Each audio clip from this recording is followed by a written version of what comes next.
नमस्कार, हमर छत्तीसगढ़ में आपका स्वागत है। मैं हूं आपके साथ भावना त्रिपाठी। बुलेटिन की शुरुआत करेंगे इस वक्त की बड़ी खबर के साथ। जांजगीर चांपा से इस वक्त की बड़ी खबर आ रही है, जहां प्रसिद्ध नहरिया बाबा हनुमान मंदिर में चोरी की वारदात को अंजाम दिया गया है।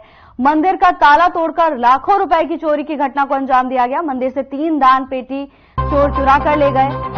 आरोपियों की हरकत सीसीटीवी कैमरे में कैद हो गई है। मौके पर कोतवाली पुलिस, डॉग स्क्वाड और फिंगरप्रिंट एक्सपर्ट पहुंचे। पुलिस अधीक्षक भी घटनास्थल पर मौजूद है।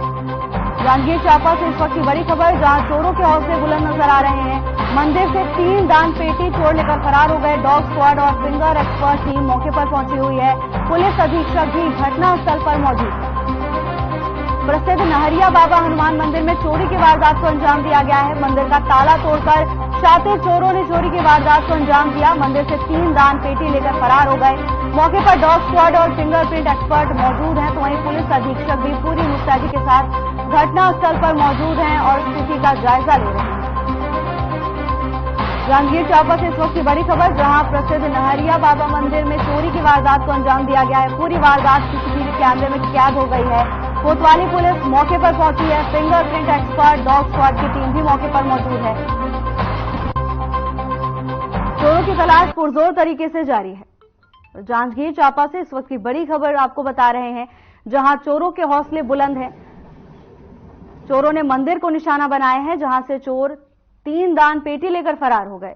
मामले की सूचना पुलिस को दी गई है, जिसके बाद डॉग स्क्वाड, फिंगरप्रिंट एक्सपर्ट और पुलिस अधीक्षक मौके पर मौजूद हैं और चोरों की तलाश की जा रही है। देखिए, पूरी घटना सीसीटीवी में कैद हो गई है, जिसका फुटेज भी हम आपको दिखा रहे हैं।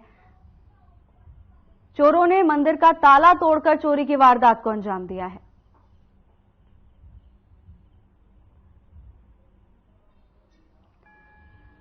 जांजगीर चांपा से इस वक्त की बड़ी खबर सामने आ रही है, जहां प्रसिद्ध नहरिया बाबा हनुमान मंदिर में चोरी की वारदात को अंजाम दिया गया है।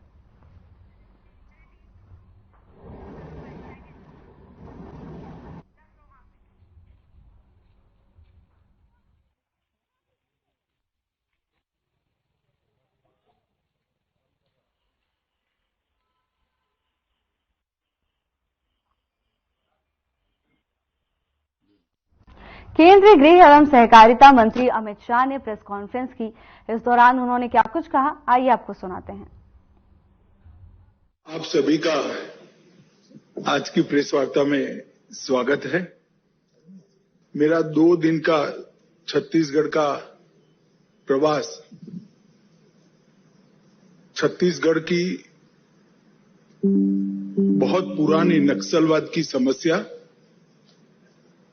और नक्सलवादी क्षेत्र में, नक्सल प्रभावित जिलों में भारत सरकार और छत्तीसगढ़ सरकार की सभी योजना का 100% सैचुरेशन और नक्सल प्रभावित क्षेत्रों में इंफ्रास्ट्रक्चर के जो प्रोजेक्ट है उसकी प्रगति और प्रगति के रास्ते में जो बाधाएं हैं, इसको दूर करने के हेतु ये मीटिंग थी। कल भी है।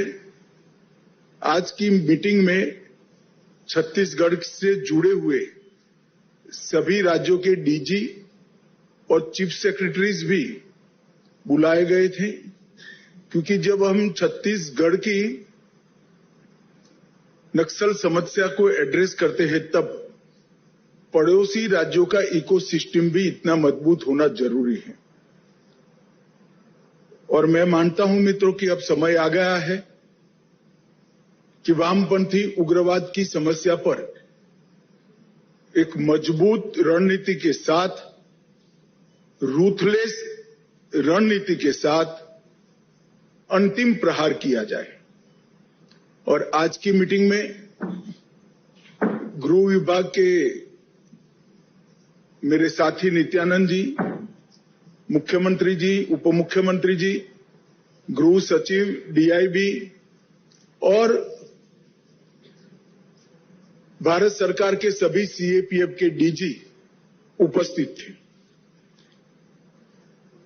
हम सबका मानना है कि ये वामपंथी उग्रवाद हमारे देश की लोकतांत्रिक व्यवस्था के लिए सबसे बड़ी चैलेंज है। विगत 4 दशक में वामपंथी उग्रवाद के कारण करीब करीब 17,000 लोगों की जान गई है। 17,000 लोग, चाहे वो नक्सल आंदोलन से जुड़े हुए युवा हो, चाहे सीएपीएफ के जवान हो, चाहे आम नागरिक हो, 17,000 लोगों का जान इस समस्या के कारण गया है। जब से केंद्र में नरेंद्र मोदी जी के नेतृत्व में भारतीय जनता पार्टी की सरकार बनी, इस समस्या को चैलेंज के रूप में स्वीकार किया गया, दोनों दृष्टि से। एक तो जिनके हाथ में हथियार है उनको हथियार छुड़ाने का प्रयास करना, और नहीं छोड़ते हैं तो उनको एंगेज करना, और दूसरा एक क्षेत्र में विकास का जो अभाव दिखाई पड़ता था, व्यक्तिगत विकास, गांव का विकास और क्षेत्र के विकास, ये 3 लिंब में ये पूरे क्षेत्र को विकास की दिशा में पूरे देश के अनुरूप एक स्तर पर लाना, और दोनों क्षेत्रों में, दोनों परिस्थितियों में बहुत अच्छा डेवलपमेंट हुआ है। मैं डिटेल आपको बाद में बताता हूं, परंतु आज भारत सरकार बस्तर से बीजापुर और दंतेवाड़ा से लेकर धमतरी तक पूरे क्षेत्र के विकास के लिए कटिबद्ध है, और उसको वामपंथी उग्रवाद से मुक्त कराने के लिए भी कटिबद्ध है। कई अचीवमेंट हुए हैं। 2022 में एक साल ऐसा आया कि जिसमें 4 दशक में पहली बार मृत्यु की संख्या 100 से नीचे गई। 2014 से 24 तक सबसे कम वामपंथी उग्रवादियों द्वारा की गई घटनाएं दर्ज की गई। टॉप 14 नक्सली लीडर्स को न्यूट्रलाइज किया गया है। इसके अलावे हमने वामपंथी उग्रवाद की जगह, इसकी विचारधारा की जगह विकास का विश्वास लोगों में जनरेट करने में भी हमने सफलता प्राप्त की है। हमने 2 उद्देश्यों से काम किया। पहला, नक्सल प्रभावित क्षेत्रों में रूल ऑफ लॉ एस्टैब्लिश करने के लिए प्रयास करना, और दूसरा, जो विनाश सर्जित हुआ था, इसके कारण सर्जित हुई विकास की खाई को भरकर विकसित क्षेत्र बनाना।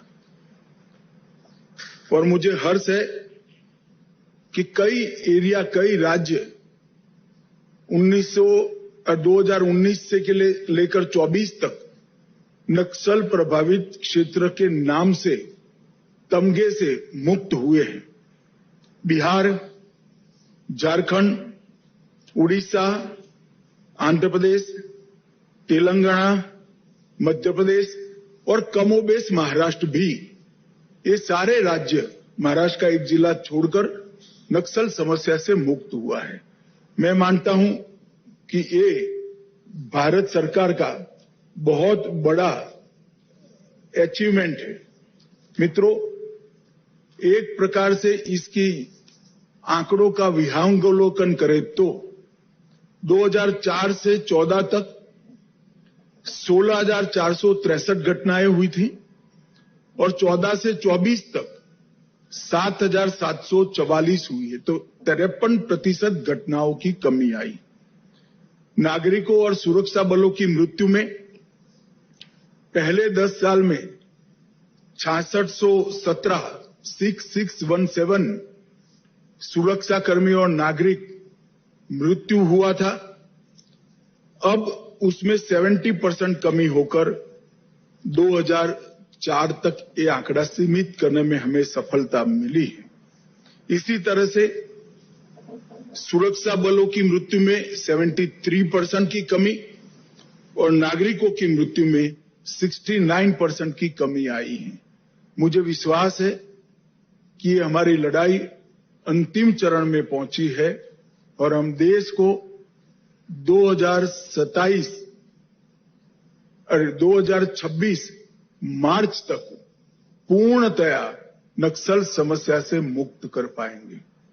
मित्रों, हिंसा के रिपोर्ट करने वाले जिले 2010 में 96 थे, 11 जिले नए बने, तो एक प्रकार से 107 जिले थे। उससे कम होकर अब 42 तक सिमट गए हैं। थानों की संख्या 456 थी, 456। 100 थाने नए सृजित हुए, तो 565 में से अब थानों की संख्या 171 तक सीमित हुई है। 2010 के अधिकतम मृत्यु स्तर 1005 से घटकर 2023 में 138 तक सीमित हुआ है। 2019 से अब तक 277 सीएपीएफ के नए कैंप बनाए गए। उस दृष्टि से सिक्योरिटी वैक्यूम को भरने का काम किया गया। एनआईए में एक अलग वर्टिकल में 90 मामले दर्ज किए गए, 64 आरोप पत्र किए गए और वामपंथी उग्रवाद के फाइनेंस की टोटल इकोसिस्टम को इस पर करारा प्रहार करने का काम भारत सरकार की एजेंसियों ने किया है। इसमें ईडी ने भी बहुत बड़ा रोल निभाया है। पिछले एक वर्ष में एमएचए की एयर विंग को भी मजबूत किया गया। 14 पायलट्स और 3 इंजीनियर केवल वामपंथी उग्रवादी क्षेत्रों के लिए मुहैया कराए गए हैं। हेलीकॉप्टर की संख्या अलग है। छत्तीसगढ़ में नई सरकार आने के बाद मैं मुख्यमंत्री जी, उप मुख्यमंत्री और गृह मंत्री को हृदय पूर्वक बधाई देना चाहता हूं कि इन्होंने बड़ी शिद्दत से दोनों मोर्चों में बहुत अच्छा काम किया है। टोटल देश की बात करें जिसमें 90% हिस्सा छत्तीसगढ़ का है, 179 वामपंथी उग्रवादियों को न्यूट्रलाइज करने का काम अगस्त महीने तक हुआ है। 559 लोगों को गिरफ्तार किया गया, 540 ने आत्मसमर्पण किया है, 46 नए स्पेशल फोर्सेस के कैंप एस्टैब्लिश किए गए। इससे भी सिक्योरिटी वैक्यूम बहुत बड़ी मात्रा में भरा है। और हिडमा के गांव में हमारा गृह मंत्री जाकर गांव वालों से बात कर उनको आधार कार्ड और आयुष्मान भारत का कार्ड देता है तो दिल्ली में बैठकर बहुत संतोष होता है। ये सारे पैरामीटर्स जो मैंने बताए हैं, ये सारे पैरामीटर्स में अब तक के वामपंथी उग्रवादी विचारधारा के खिलाफ लड़ाई में सबसे अच्छा प्रदर्शन अगस्त महीना होने के बावजूद भी इस वर्ष में हम कर पाए हैं। प्रधानमंत्री जी की स्ट्रेटेजी के कारण 4 दशकों के बाद एमपी के चांदा मेटा गांव में पहली बार इस लोकसभा में मताधिकार का प्रयोग हुआ और सुकमा के 6 गांव ऐसे हैं जिसमें पहली बार 4 दशक के बाद आदिवासी भाई बहनों ने मताधिकार का उपयोग किया। मैं मानता हूं कि एक प्रकार से ये सिक्योरिटी फोर्सेस की विजय है, लोकतंत्र की विजय है। आज हमारे सीएपीएफ के जवान वामपंथी उग्रवादियों का सामना करने के साथ साथ विकास के कामों की भी निगरानी कर रहे हैं और 100% सैचुरेशन में सीएपीएफ और छत्तीसगढ़ प्रशासन के डिस्ट्रिक्ट कलेक्टर और एसपी का भी बहुत बड़ा रोल है। भारत सरकार ने पूरे सभी राज्यों के वामपंथी क्षेत्र के इंफ्रास्ट्रक्चर को बढ़ावा कर देने के लिए ढेर सारे काम किए हैं। पिछले 10 सालों में 21,400 करोड़ रुपया और 15,300 टेलीफोन टावर लगाने की योजना रखकर इस पूरे क्षेत्र में जो कनेक्टिविटी का प्रॉब्लम है, जो आज के जमाने में बड़ा महत्वपूर्ण है, इसको रिजॉल्व करने का काम भारत सरकार ने किया है। सड़क संपर्क के लिए 21,000 करोड़ रुपया की लागत से टोटल 17,500 किलोमीटर की सड़कों को अप्रूव किया गया। उसमें से 11,500 किलोमीटर की सड़कों को समाप्त करने का काम भी भारत सरकार ने किया है। फाइनेंशियल इंक्लूजन के लिए 25 सर्वाधिक प्रभावित जिलों में 2,796 2796 बैंक की शाखाएं और 2,061 एटीएम खोले गए। 32,294 बैंकिंग कॉरेस्पोंडेंट को रजिस्टर्ड किया गया और हर 3 किलोमीटर एक डाकघर, ये सूत्र को चरितार्थ करते हुए 4903 नए डाकघर खोले जा चुके हैं। एक प्रकार से इस क्षेत्र में पहली बार बैंक, एटीएम, पोस्ट ऑफिस ये पहुंचना शुरू हुआ है। कौशल विकास के लिए 48 आईटीआई खोलने का लक्ष्य रखा था, उसमें से 46 खोल दिए गए हैं। 61 कौशल विकास केंद्र एसडीसीएस स्वीकृत किए थे, उसमें से 49 बन चुके हैं और बाकी के 11 पाइपलाइन में है। तो एक प्रकार से 100% सिद्धि कौशल विकास के लिए भी मिली है। शिक्षा के लिए भी ढेर सारा काम किया है। पिछले 4 वर्ष में 165 एकलव्य विद्यालय खुले और 40 वर्षों में 38 खुले थे। इसकी कंपैरिजन में 4 वर्ष में 165 विद्यालय खुले हैं, 11 केंद्रीय विद्यालय और 4 नवोदय विद्यालय खुले हैं। आज की मीटिंग में छत्तीसगढ़ के मुख्यमंत्री जी ने कुछ फैसले भी लिए हैं। जो वामपंथी उग्रवाद के लंबे समय के प्रभाव के कारण निरक्षर रह गए हैं, चाहे उनकी एज कोई भी हो, इनको साक्षर बनाने के लिए छत्तीसगढ़ सरकार और भारत सरकार का गृह मंत्रालय एक अभियान चलाएगा, ये तय हुआ है। तेंदुपत्ता की खरीदी में आमूलचूल हम परिवर्तन भी करेंगे और इसके साथ साथ एनआईए के तर्ज पर एसआईए बनाकर जो शुरुआत की है, इसको और स्ट्रेंथी कर हम जो 2 सिद्धि का प्रमाण है उसको भी बढ़ाएंगे। इसके साथ साथ एक नए लुक के साथ सरेंडर पॉलिसी को भी छत्तीसगढ़ सरकार 1-2 महीने में भी घोषणा करेगी। मेरा सभी वामपंथी उग्रवाद में लिप्त हो या जुड़े हो सभी युवाओं से अपील है।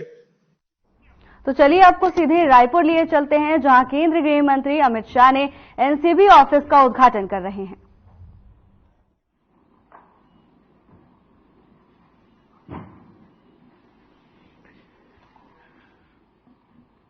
माननीय केंद्रीय गृह एवं सहकारिता मंत्री श्री अमित शाह जी, माननीय मुख्यमंत्री छत्तीसगढ़ श्री विष्णुदेव साय जी, माननीय उप मुख्यमंत्री छत्तीसगढ़ श्री विजय शर्मा जी, माननीय केंद्रीय गृह राज्य मंत्री श्री नित्यानंद राय जी तथा इस सभागार में उपस्थित केंद्र एवं राज्य के विभिन्न विभागों से आए सभी गणमान्य अधिकारी गणों का इस बैठक में हार्दिक स्वागत है। आज की छत्तीसगढ़ में मादक पदार्थों के परिदृश्य पर समीक्षा बैठक अति संवेदनशील और महत्वपूर्ण विषय पर आयोजित की गई है। ये इनकॉर्ड की जो 4 स्तरीय मीटिंग होती है, उसी स्पिरिट में आयोजित एक बैठक है, जिसमें केंद्र सरकार और राज्य सरकार के विभिन्न विभाग के प्रतिभागी हिस्सा ले रहे हैं। इसमें आसूचना ब्यूरो, सीबीएन, राजस्व खुफिया निदेशालय, रेलवे सुरक्षा बल, भारतीय डाक, राज्य औषधि नियंत्रक, फॉरेंसिक विज्ञान प्रयोगशाला, सामाजिक न्याय एवं अधिकारिता मंत्रालय, प्रवर्तन निदेशालय और राज्य एड्स नियंत्रण संगठन आदि विभागों से केंद्र से, साथ ही साथ राज्य से मुख्य सचिव समेत गृह विभाग, पुलिस, स्वास्थ्य एवं परिवार कल्याण विभाग, समाज कल्याण विभाग, वन विभाग, कृषि विभाग, राज्य उत्पाद शुल्क, उच्च शिक्षा विभाग, स्कूल शिक्षा विभाग आदि विभाग इसमें सहभाग कर रहे हैं। महोदय, नशीले पदार्थों के बढ़ते व्यापार और नशीली दवाओं के दुरुपयोग से जुड़े अपराधों में वृद्धि को ध्यान में रखते हुए जमीनी स्तर पर स्थिति को नियंत्रण करने के लिए रायपुर में नारकोटिक्स कंट्रोल ब्यूरो एनसीबी के आंचलिक कार्यालय की आवश्यकता महसूस की गई। यह कार्यालय क्षेत्र में तैनात अन्य एजेंसियों के साथ समन्वय स्थापित कर एनडीपीएस कानून का उचित अनुपालन सुनिश्चित करेगा और साथ ही राज्य में मादक पदार्थों की तस्करी के बढ़ते खतरे पर भी अंकुश लगाएगा। फिलहाल के लिए बस इतना ही। जल्द हाजिर होंगे नई अपडेट्स के साथ। नमस्कार।